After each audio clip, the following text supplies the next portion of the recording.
今日は宝塚の弟のメイクをしたんですけれども、今うちの愛犬のモモが待っております。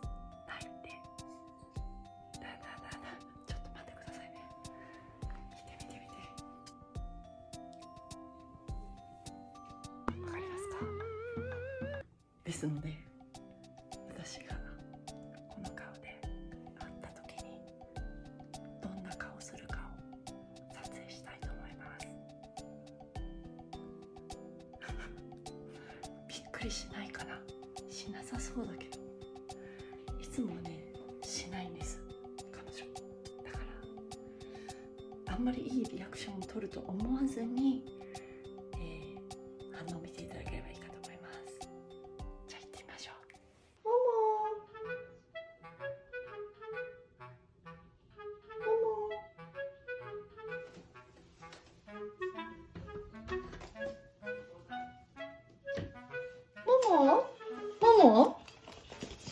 ももちゃんももちゃんももちゃん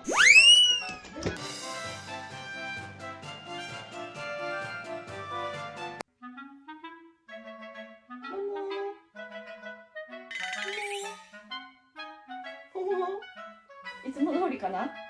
一緒かな、ももちゃん。